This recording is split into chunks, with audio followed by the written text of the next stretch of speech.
I don't believe he would have tried to have harmed me. If he did, it would have been his last worst mistake. A Hillsborough County murder suspect may have spent his last moments of freedom listening to a sermon from the Polk County Sheriff, Grady Judd. Polk County Bureau reporter Stacy DeSilva joining us live with this story. Stacy, I know the sheriff gives sermons every once in a while. He preaches every now and again, but this has to be a first.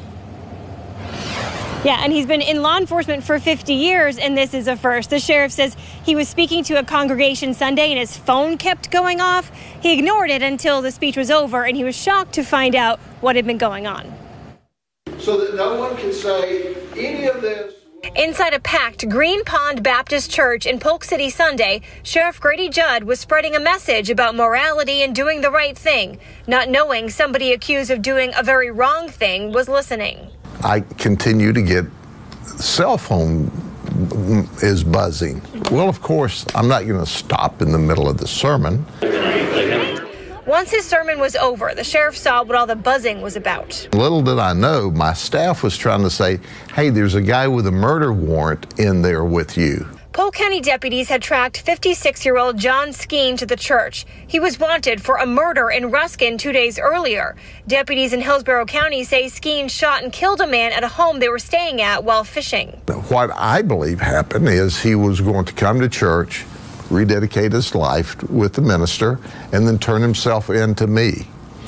Only our sergeant and deputies arrested him before he got a chance to do that. Skeen is a longtime member of the Green Pond Baptist Church. Surreal, I believe, is the word some people use. Pastor David Cheek says he and everyone at the church are in shock, not only over Skeen's arrest, but also how it happened. You can't write this, and you cannot make this up. You can't write this. Skeen is now in the process of being extradited to Hillsborough County. I'm told the suspect asked deputies if he could stay for the rest of the sheriff's sermon coming up at 6, what he did instead with deputies before being taken away in handcuffs. Keith? Well, Stacy, how did the deputies track him to the church in the first place? And I'm sure the sheriff was just like, what is this all about? I mean, it happened so quickly. It did, yeah. The sheriff didn't want to go into detail on that one. That's kind of insider information. He said it was unidentified investigative information that led them there. What I do know is deputies got the phone number of the suspect's brother, who was also inside the church, gave him a call, asked him to come outside, then sent him back inside to get the suspect. The suspect came out and was taken away without incident. Keith. Stacy DeSilva reporting live for us in Polk County. Thank you. Sheriff Grady Judd says that the suspect is from California, and at one point he studied business at Fresno State. But over the last 3 years, his life took a very disturbing turn. The sheriff says he almost killed 2 deputies because of it. And he shot my deputies, and then we killed him, graveyard dead. Tonight, Sheriff Grady Judd sharing more insight into the deadly shootout that left 2 deputies in critical condition and a suspect dead. He had to know that was coming. There was a legion of deputies around him trying to get him to cooperate. In a news conference today, the sheriff identifying the suspect as a Moorish sovereign citizen who went by the name Kamak Elbey with ties to Fresno, California.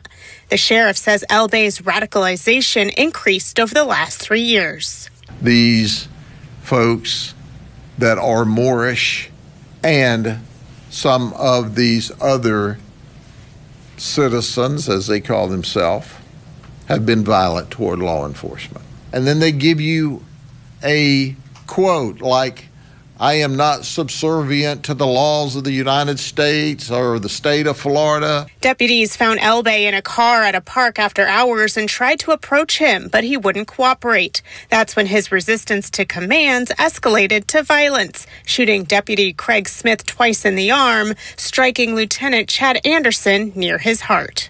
He was fractions of an inch from either being paralyzed from the chest down or killed if it had have gone into his heart. Deputy Smith is out of the ICU, but Lieutenant Anderson still in critical condition.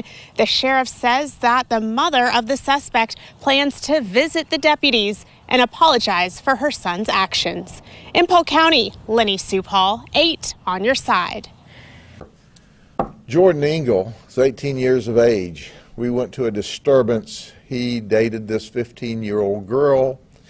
The father told Jordan, "You get away from my daughter." And we ended up going to look for him. Well, we see him near his residence, and we try to talk to him. He breaks and runs from the deputy, stating, "I'm going home to get something to kill you." Well, the detective takes that personally because this is a dangerous guy who's already been involved in a disturbance. Now he's talking about killing the cops. So the deputy finds him or catches up to him on his front porch, and as they're fighting, the deputy slips and goes down. The guy gets on top of him and is choking him. He's choking my deputy.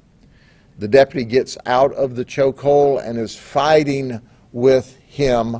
When backup deputies arrive, we get him handcuffed and placed into the patrol car. He's charged with attempted second-degree murder, aggravated battery, aggravated assault, and depriving our deputy of means of communications during the fight. He's 18 years of age and is already facing some very serious charges. He's a violent guy, and he's locked up in the county jail. Okay? Thank y'all very much. Good evening, everyone. I want you to imagine it's about 4:45 on a Friday afternoon.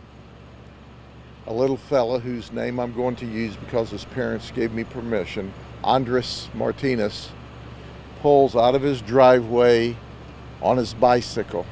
He's 9 years old. He's going to ride down to his friend's house to go visit him. It's been a week of school. He's a good guy. He's a good student. He's a good child. And he's riding his bike down the road, and all of a sudden he's struck. That's right. He is struck by a red four-door pickup truck and killed. You see the child's bicycle, which was torn in half in the road. The red pickup truck then continued to flee eastbound on Hutchins Road. It is beyond comprehension that anyone could hit another person with their vehicle and not stop to render aid, to help, to report what happened. But that's even 1,000 times 1,000 times worse when it's a child, a little 9-year-old boy. He was doing what little boys do after school. He was going to one of his friends to play, and now he's dead. And there's some deranged person that fled from this dying little boy who was thrown into the neighbor's yard. That person fled and is hiding like the coward he is. We need your help. We need to know who you may know that drives a red four-door pickup truck, Chevrolet, maybe raised up a little bit, with large tires. We're going to show you a brief video clip of the vehicle just before impact. We're also going to show you some still pictures. We want you to help us. It should go without saying that we'll pay a reward. You should report it because it's the right thing to do, but we're willing to pay $5,000 tonight. You don't have to get involved. Just tell us where the vehicle is and where the suspect is, or where the vehicle or the suspect is, and we'll take it from there. We need that person in jail, and we need them in jail not only sooner rather than later. We need that person in jail tonight, and you can make that happen. Crime Stoppers, 1-800-226-TIPS. You'll stay totally anonymous. You'll never have to testify in court. No one would know who you are. And you will help us solve this current mystery of who is horrible enough to run over little 9-year-old Andres Martinez in the road in front of his house.